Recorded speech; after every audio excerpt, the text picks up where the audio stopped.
ሰላም የተወደዳችሁ የዩቲዩብ ቻናሌ ተከታዮች፣ ዛሬም እንደተለመደው አንድ አስገራሚ ታሪክ ላወጋችሁ ወደድኩ።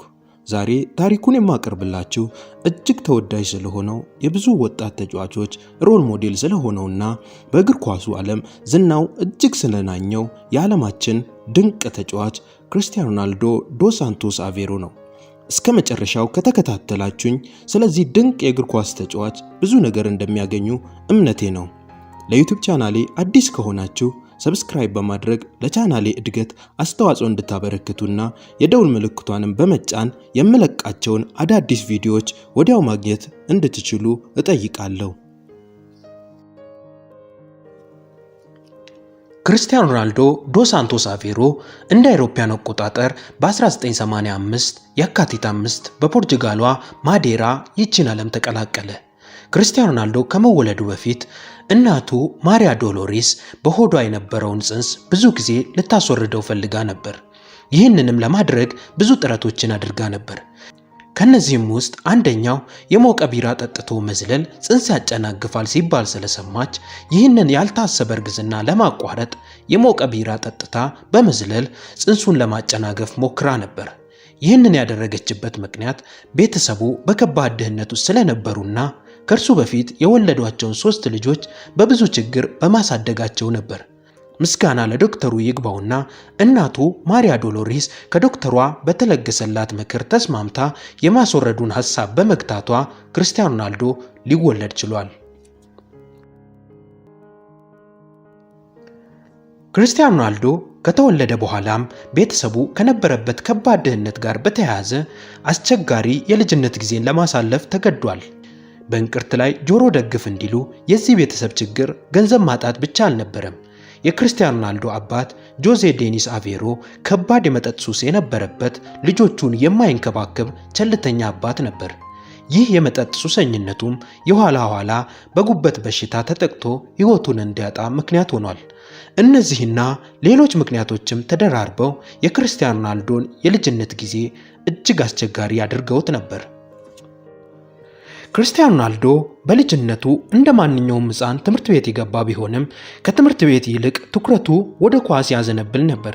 በዚህም ምክንያት ለትምህርቱ እምብዛም ትኩረት አይሰጥም ነበር። ከዚህ በተጨማሪ የክፍል ልጆች በሮናልዶ ንግግር ላይ ይስቁና ይሳለቁ ስለነበር ትምህርት ቤት እያለ ጥሩ ስሜት አይሰማውም ነበር። በሌላ በኩል ደግሞ ክርስቲያኖ ሮናልዶ በልጅነቱ አስቸጋሪ ባህሪ የነበረው ልጅ እንደነበር ቤተሰቦቹ ይናገራሉ። ከዚህ አስቸጋሪ ባህሪው የተነሳ በአንድ ወቅት ክርስቲያኖ ሮናልዶ ትምህርት ቤት እያለ በአስተማሪው ላይ ወንበር በመወርወር ከትምህርት ቤቱ ለአንዴና ለመጨረሻ ጊዜ ተባሯል።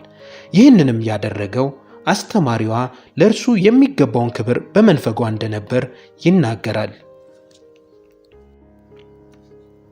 በዚህ ተግባሩ ከትምህርት ቤት ከተባረረ በኋላ ሌላ ትምህርት ቤት ገብቶ ትምህርቱን መከታተል የሚችል የነበረ ቢሆንም እናቱ ማሪያ ዶሎሬስ ይህን ከማድረግ ይልቅ ልጇ በሚወደው እግር ኳስ እንዲገፋበትና ህልሙን እንዲኖር አድርጋለች። ይህን በማድረጓ ምክንያት ዓለም ይህን የእግር ኳስ ፈርጥ እንዲመለከትና እርሱም በዚህ ደረጃ እግር ኳስን እንዲጫወት የአንበሳውን ድርሻ ተወጥታለች ብንል ማጋነን አይሆንም። ክርስቲያኖ ሮናልዶ በክለብ ደረጃ የእግር ኳስ ህይወትን አሃዱ ብሎ የጀመረው በተወለደበት መንደር በማዴራ በሚገኝ ዲፖርቲቮ ናዚዮናል በሚባል ክለብ ነበር። በዚህ ክለብ ባሳየው እንቅስቃሴ ነበር የፖርቹጋሉን ክለብ ስፖርቲንግ ሊዝበንን ቀልብ መሳብ የቻለው። ከዚያ በኋላ በ2002 ዓ.ም ወደ ስፖርቲንግ ሊዝበን የእግር ኳስ ቡድን በማምራት አንድ የውድድር ዓመትን በዛ ማሳለፍ ችሏል። በስፖርቲንግ ሊዝበን የመጀመሪያው ቡድን ውስጥ የመጀመሪያውን ጨዋታ ከማድረጉ በፊት ለክለቡ የተለያዩ ወጣት ቡድኖች ተጫውቷል። ይህ ድንቅ ተጫዋች በስፖርቲንግ ሊዝበን ስኬታማ የውድድር ዓመት ካሳለፈ በኋላ ነበር የብዙ የአውሮፓ ክለቦች አይን ውስጥ መግባት የቻለው። በዚህም በሰር አሌክስ ፈርጉሰን የሚመራው የእንግሊዙ ኃያል ክለብ ማንቸስተር ዩናይትድ ይህን አስገራሚ ባለተሰጥኦ ተጫዋች ከእጃቸው ማስገባት ቻሉ። ክርስቲያኖ ሮናልዶ ዶስ ሳንቶስ አቬሮ በዩናይትድ ቤት በነበረው የ6 ዓመት ቆይታ በሰር አሌክስ ፈርጉሰን ስር አስደናቂ ተጫዋች መሆኑን አስመስክሯል።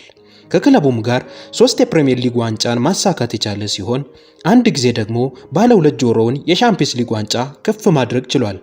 በግሉም የመጀመሪያውን የባላንዶር ሽልማት በ23 ዓመቱ በ2008 ዓመት ነበር ማሳካት የቻለው። በዩናይትድ ቤት ስኬታማ ዓመታትን ካሳለፈ በኋላ በጊዜው የዝውውር ሪከርድ በሆነ ዋጋ ወደ ሪያል ማድሪድ ማምራት ችሏል። በሪያል ማድሪድ ቤት እጅግ ደምቆ የታየው ይህ ታታሪ ሰራተኛና ባለተሰጥኦ ከክለቡ ጋር ብዙ ክብሮችን ማሳካት ችሏል። በወቅቱ በሪያል ማድሪድ ቤት ከነበሩ የቡድን አጋሮቹ ጋር ማለትም ከቤንዜማና ከጋሬዝ ቤል ጋር አስደናቂ የፊት መስመር ጥምረትን በመፍጠር ሪያል ማድሪድ በ5 ዓመታት ጊዜ ውስጥ 4 ጊዜ የቻምፒየንስ ሊግ ዋንጫን እንዲያሸንፍ ትልቅ አስተዋጽኦን አበርክቷል። በእነዚህ ዓመታት በግሉም ብዙ ክብሮችን ተቀዳጅቷል። ከነዚህም መካከል በ2013 እና 14 እንዲሁም በ2016 እና በ2017 2 ጊዜ ባክ ቱ ባክ የባላንዶር አሸናፊ መሆን ችሏል። ከዚህ በተጨማሪ ሪያል ማድሪድ 3 ጊዜ በተከታታይ ዓመታት የቻምፒየንስ ሊግ ዋንጫን እንዲያሸንፍ ትልቅ አስተዋጽኦን ያበረከተ ተጫዋች ነው።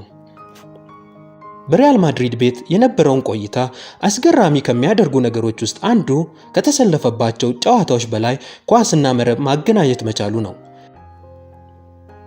9 አይረሴ የውድድር ዓመታትን በሪያል ማድሪድ ቤት ያሳለፈው ይህ ምታተኛ የማዴራው ፈርጥ በሐምሌ 2018 በ4 ዓመት ኮንትራት ወደ ጣሊያኑ ኃያል ክለብ ጁቬንቱስ ማምራት ቻለ። በጁቬንቱስ ቤትም 3 የውድድር ዓመታትን ያሳለፈ ሲሆን ከአሮጊቷ ጋር 2 የጣሊያን ሴሪ ክብርን ጨምሮ የጣሊያን ሱፐር ኮፓና ኮፓ ኢታሊያን ማሳካት ችሏል። ከዚህ በኋላ ነበር ክርስቲያኖ ሮናልዶ በፈርጉሰን ስር ራሱን ወዳሻሻለበትና ትልቅ ተጫዋች ወደ ሆነበት እንዲሁም የመጀመሪያውን የባላንዶር ክብር ወዳገኘበት ወደ እንግሊዙ ኃያል ክለብ ማንቸስተር ዩናይትድ መመለስ የቻለው። ምንም እንኳ ወደሚወደው ክለብ መመለስ ቢችልም እርሱም ሆነ ክለቡ ማንቸስተር ዩናይትድ ስኬታማ የሆነ ጊዜን ማሳለፍ አልቻሉም። በዩናይትድ ቤት የነበረው ቆይታ እንዳሰበው ያልሆነለት ክርስቲያኖ ሮናልዶ በህዳር ወር 2022 ከክለቡ ጋር በጋራ ስምምነት ኮንትራቱን አቋርጦ በወቅቱ ብዙዎችን ባነጋገረ ዝውውር ወደ ሳውዲ አረቢያው ክለብ አልናስር ማምራት ችሏል። ይህ ድንቅ ተጫዋች ወደ ሳውዲ አረቢያ ካመራ በኋላ ብዙ የእግር ኳስ ፈርጦች ከአውሮፓ ክለቦች ኮብልለው ወደ ሳውዲ አረቢያ ክለቦች እንዲሄዱና ሊጉም ሰፊ ትኩረት እንዲያገኝ አስተዋጽኦ አበርክቷል። በአሁኑ ሰዓት ከክለቡ ከአልናስር ጋር በመሆን አስደናቂ የውድድር ዓመትን እያሳለፈ ሲሆን ብዙ ኳሶችን ከመረብ ጋር በማገናኘት እንዲሁም ለቡድን አጋሮቹ አመቻችቶ በማቃበል ክለቡ አልናስር በሊጉ በሁለተኛ ደረጃ እንዲቀመጥ ትልቅ አስተዋጽኦ ማበርከት ችሏል። የክርስቲያኖ ሮናልዶን የእግር ኳስ ሕይወት አስደናቂና የማይታመን ከሚያደርጉ ነገሮች ውስጥ አንዱና ዋነኛው በክርስቲያኖ ሮናልዶ ስም ተመዝግበው የሚገኙ የክብረ ወሰኖች ወይም የሪካርዶች ብዛት ነው። እርሱ በሄደባቸው ክለቦች ሁሉ ከዛ በፊት በሌላ ተጫዋች ተይዘው የነበሩ ሪካርዶችን ሁሉ ማሻሻል ልማዱ ነው። በፖርቹጋል ብሔራዊ ቡድንም ሆነ እንደ አጠቃላይ በእግር ኳስ ሕይወቱ ያስመዘገባቸው ሪካርዶች ምናልባት ለሚቀጥሉት ረጅም ዓመታት በማንም ሳይደፈሩ በእርሱ ስም ተይዘው ሊቆዩ እንደሚችሉ ብዙዎች ይስማማሉ። ይህ የዘመናችን ክስተት የሆነው ተጫዋች ይዟቸው ከሚገኙ ክብረ ወሰኖች መካከል ጥቂቶቹን እንኳን ብንመለከት ብዙ ኢንተርናሽናል ጎሎችን በማስቆጠር ቀዳሚው ተጫዋች፣ ለሀገሩ ፖርቹጋል ብዙ ጨዋታዎችን በማድረግ የሚስተካከለው የሌለ ፊተኛው ተጫዋች፣ በ11 ተከታታይ ኢንተርናሽናል ውድድሮች ላይ ጎል ያስቆጠረ ብቸኛው ተጫዋች፣ በ5 የተለያዩ የዓለም ዋንጫዎች ላይ ጎል ማስቆጠር የቻለ የመጀመሪያውና ብቸኛው ተጫዋች፣ ለፖርቹጋል ብሔራዊ ቡድን በዓለም ዋንጫ በትንሽ ዕድሜው ማለትም በ21 ዓመቱ ጎል ማስቆጠር የቻለ እንዲሁም በትልቅ ዕድሜው ማለትም በ37 ዓመቱ ጎል ማስቆጠር የቻለ አንጋፋው ተጫዋች፣ ለ3 የተለያዩ ክለቦች 10 እና ከዛ በላይ የቻምፒየንስ ሊግ ጎሎችን ማስቆጠር የቻለ የመጀመሪያው ተጫዋች፣ ብዙ የቻምፒየንስ ሊግ ጎሎችን በማስቆጠር በ141 ጎሎች የመጀመሪያውና ፊተኛው ተጫዋች፣ በአንድ የውድድር ዓመት 17 የቻምፒየንስ ሊግ ጎሎችን በማስቆጠር ቀዳሚው ተጫዋች፣ ከየትኛውም ተጫዋች በላይ በ4 የቻምፒየንስ ሊግ የፍጻሜ ጨዋታዎች ላይ ጎል ማስቆጠር የቻለ ብቸኛ ተጫዋች፣ በአንድ የውድድር ዓመት በሁሉም የቻምፒየንስ ሊግ የምድብ ጨዋታዎች ላይ ጎል ማስቆጠር የቻለ ብቸኛው ተጫዋች፣ በማንቸስተር ዩናይትድ ቤት በአንድ የውድድር ዓመት 31 የፕሪሚየር ሊግ ጎሎችን በማስቆጠር ቀዳሚው ተጫዋች፣ 2009 ፖርቶ ላይ ባስቆጠራት ጎል ምክንያት ፑሽካሽ አዋርድን ማሸነፍ የቻለ ብቸኛ የማንቸስተር ዩናይትድ ተጫዋች እንዲሁም በ438 ጨዋታዎች 451 ጎሎችን በማስቆጠር የሪያል ማድሪድ የምንጊዜውም ከፍተኛ ግብ አስቆጣሪ፣ በአንድ የውድድር ዓመት 61 ጎሎችን በማስቆጠር የሪያል ማድሪድ ቀዳሚ ተጫዋች፣ በ3 ሊጎች ውስጥ 50 እና ከዚያ በላይ ጎሎችን ያስቆጠረ የመጀመሪያው ተጫዋች፣ በአውሮፓ ካሉ 5 ታላላቅ ሊጎች በ3ቱ ሃትሪክ መስራት ከቻሉ 2 ተጫዋቾች ውስጥ አንዱ ነው። እነዚህን ክብረ ወሰኖች ለማሳያ ያህል አነሳሁላችሁ እንጂ በክርስቲያኖ ሮናልዶ ዶስ ሳንቶስ አቬሮ ስም ተመዝግበው የሚገኙ ሪከርዶች እጅግ ብዙ ናቸው።